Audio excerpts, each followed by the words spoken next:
Alrighty guys, welcome back to part 8 of making a chef knife. So at this point we've attached the handles, or the handle scales, epoxied it all up, gave it the appropriate amount of time to cure. So now the handle is on there good and strong. So at this point I'm left with a bunch of excess material. You have two separate, you have two different ways you can go about this. At this point, you can lop it off with a bandsaw, handsaw, whatever, but there's not that much extra, so I'm actually just going to take it down to the grinder. So what I'm going to do next is remove some of this material, okay, get rid of this glue and excess pins that are protruding out there, and then I'm just going to take it down to pretty much where it's in the back here, where it's touching the actual tang, so we can see, a full tang knife. So I'm going to do this over on the grinder. I think this part's pretty self-explanatory. Just go super slow, take it easy.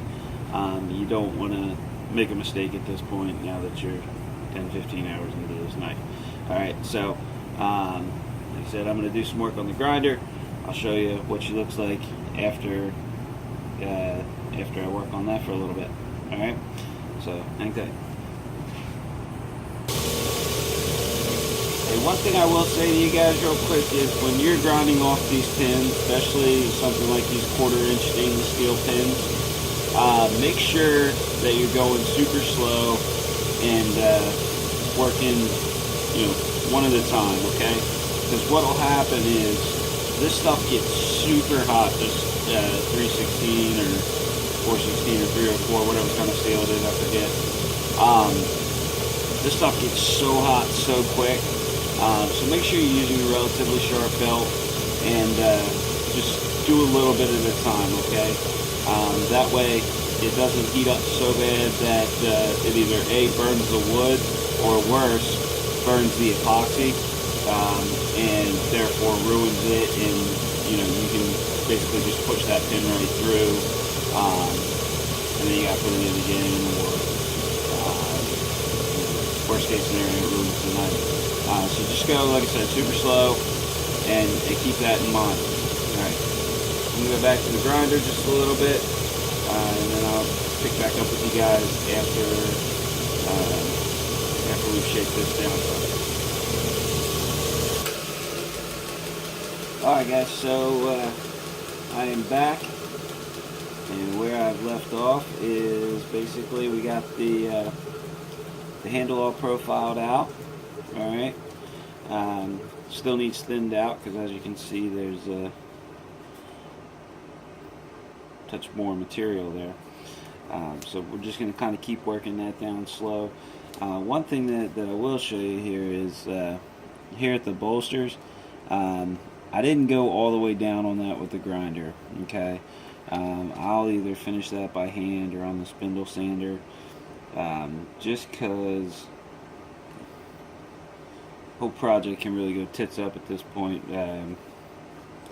if you were to dig out a ditch there or a hole, okay? So just gonna make sure that we do that nice and slow. And then obviously same thing on the bottom there. We'll work that out good and slow, or with the spindle sander. Yeah, so now what I want to do is just keep removing some of this material so we get a natural flow.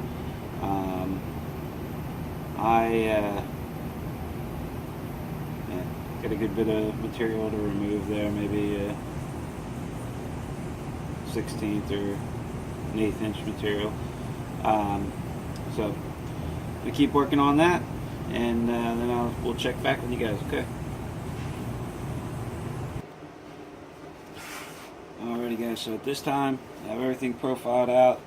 On the top and bottom I got everything matching up perfectly there. Alright.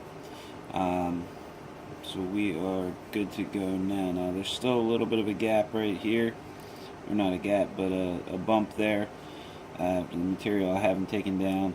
I didn't want to do it with the higher grit sandpaper. Or the higher grit sanding belt.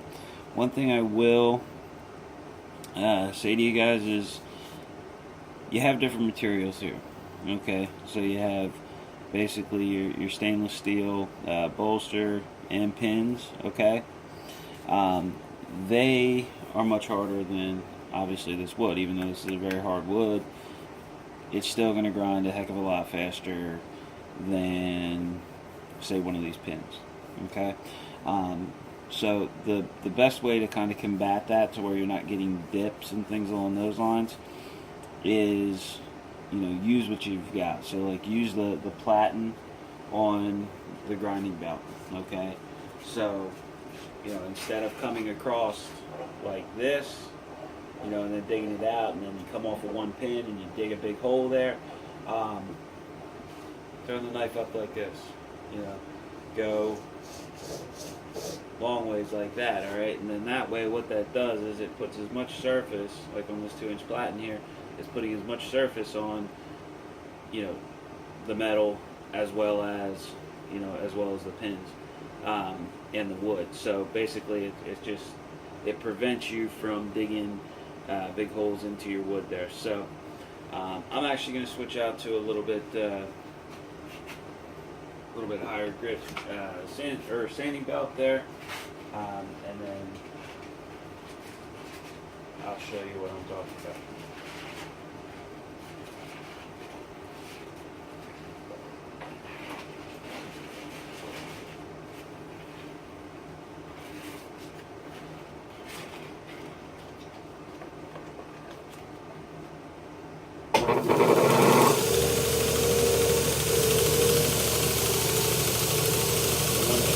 Belt. And we're just going to work this up a little bit.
Alright, so at this point now I have my bolster and my on the top and the bottom meeting up perfectly with the wood. Haven't dug out any channels or anything like that. I'm just going to clean up this bottom part here with the spindle grinder or spindle sander to get all my grind lines going in the same direction here on the steel, and then basically at that point we're gonna contour out this handle so it feels good and comfortable in the hand. Right now it has those sharp edges on that, and we're gonna actually do most of that with the hand sand with actual hand sanding. So I'll probably go up to I don't know, 500 grit, maybe up to 1,000. I don't know. We'll see how the wood polishes out. But this time, you're going to want to make sure that you got both sides even. Everything's visually appealing to the eye. There's no cant or anything in the handle. And then, like I said, you just want to kind of round off your edges and make it really comfortable in the hand. Get rid of some of those burn marks that came from that last belt. But yeah, so we'll get set up for that, and then we'll go to town.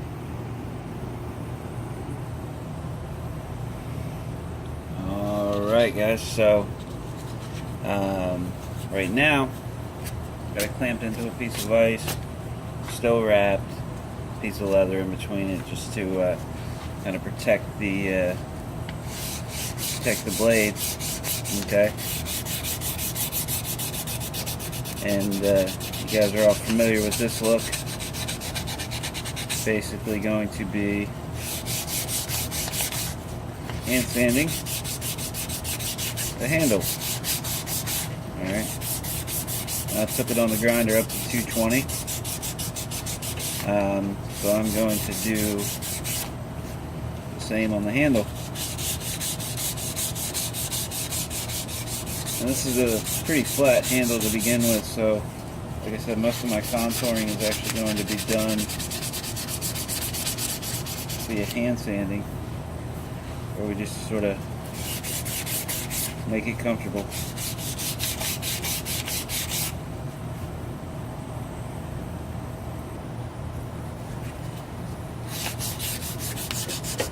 Alright, so again, like I said, we're going to kind of keep working our way up in grits here. Alright, make sure we're keeping an eye on the changes and things between metal and wood, just to make sure we're not digging out any kind of hole. But really, the main purpose here is just shaping this handle. Okay, like I said, I want to get some good contours in it.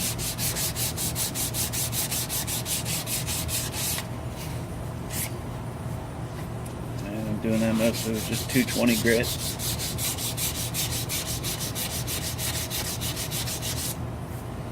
Just making sure that my transactions are still flush. Feeling out for any kind of hot spots that may make the knife uncomfortable to handle.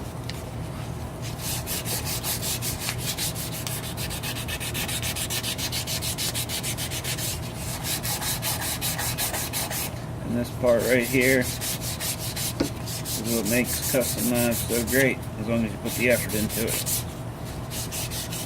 Okay, because at this point you've had your hands on every single part of this blade, and now the fit and finish is where you can shine. Okay, again, it's tedious, but we're getting real close to a finished product here.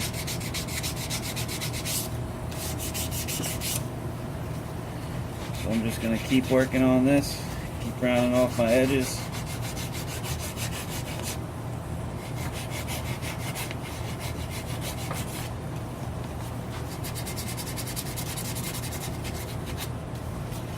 Keep changing out your sandpaper, because it'll be a heck of a lot easier.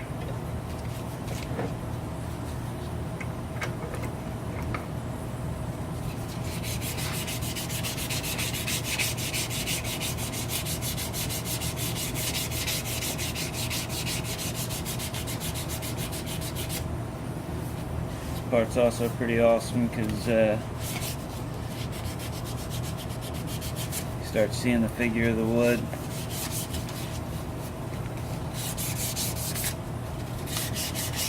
And again, like I said, it's almost finished.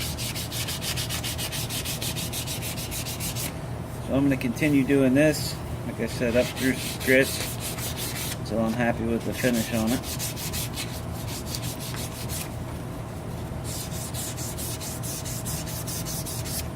And then